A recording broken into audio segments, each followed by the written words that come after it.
Hello and welcome to today's edition of the Academy. We're going to finish up Sun Tzu's Art of War Chapter 5 on energy, the last three sentences, 21 through 23.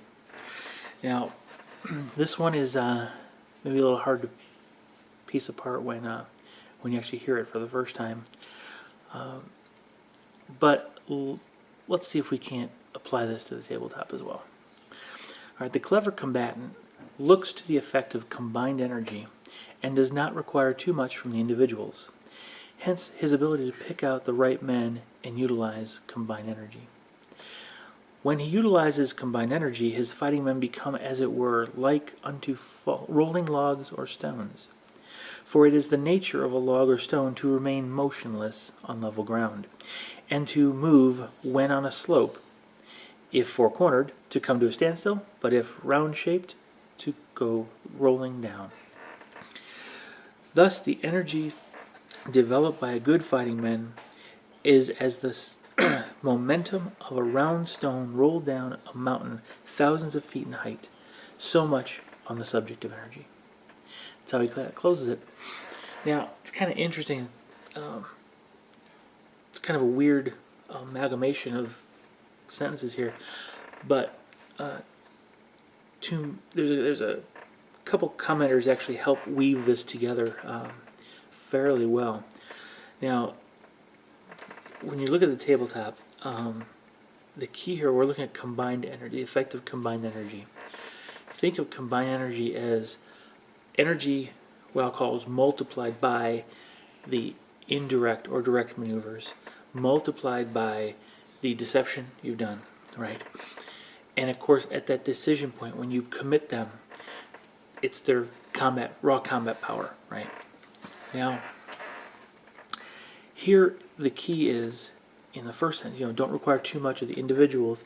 He's talking about picking the right men for the job. Now, you can apply this to a tabletop in the sense of picking the right units for the job and making sure you unleash them with the full fury that they've got, taking every advantage that they have available to them and minimizing an advantage your opponent can have.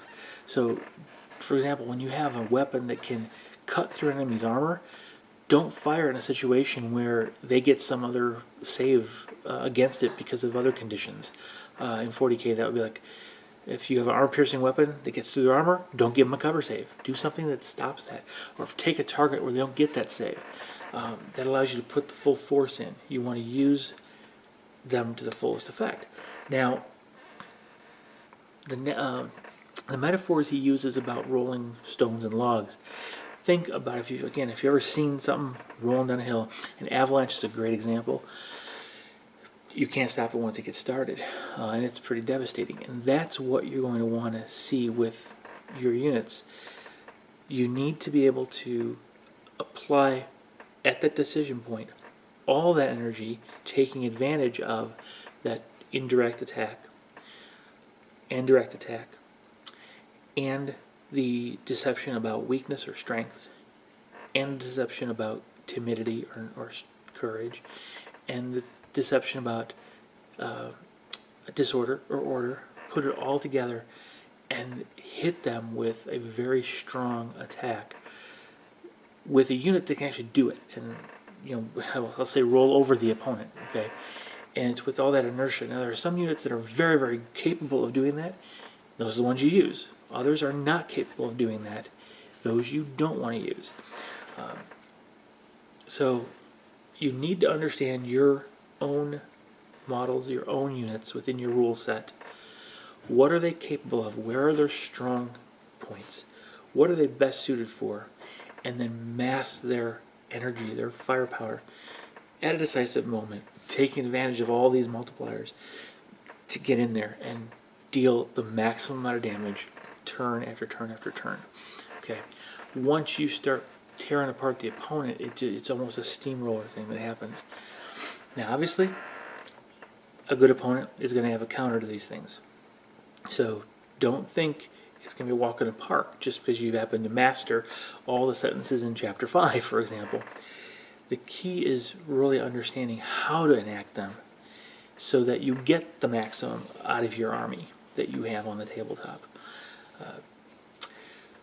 Personally, I do like flyers in 40K. For example, I have a few armies now with flying circuses. I don't apologize for it, and it's a situation where they have some really good strengths, and I take advantage of those things. They're excellent morale busters, morale busting the opponent, not just the units. They can come at odd directions, very good at indirect attacks in a sense. And they put a lot of firepower down on the table. I can concentrate them because I don't have to worry about terrain getting in the way. I can coordinate them and just overwhelm a target. So that's an example of how you would potentially use these concepts here. The idea of combining energy, again, with the deception, with the making the opponent move out of position, expose their flank, expose their rear, do something to make them put in a vulnerable position, and they're not even aware it's a vulnerable position until it's too late. That's what you're trying to do. Okay. So Sun Tzu has brought us to a close on Chapter 5, Energy, and next time we will start on Chapter 6. We're going to talk a lot more about weak points and strong. Now that you might get a little tired of me talking about it, but because I have brought it up before in other academies, but let's see what Sun Tzu has to say and how it applies to the tabletop. So look forward to that. Again, share, like, subscribe. Let me know what you think. Feel free to ask questions, and I'll get back to you. See you in the next video. Bye-bye.